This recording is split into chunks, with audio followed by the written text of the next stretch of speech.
Актеру Бимбулату Ватаеву исполнилось бы 75 лет, 50 ярких ролей на сцене театра и 30 в кино. Бибу Ватаева вспоминали на юбилейной выставке, которая открылась в Музее театрального искусства.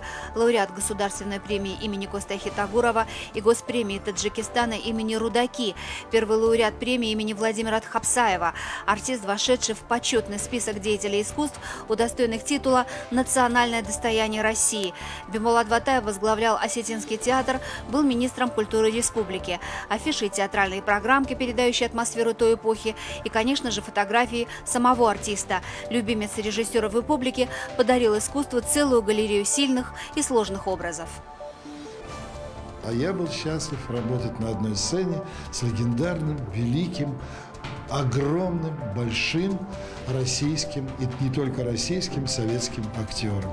Он был замечательный партнер, он был удивительно чутким человеком, он на сцене не обижался, он работал, он вкалывал, он делал все то, что требовал от него режиссер, невзирая на все его величие, невзирая на все его титулы.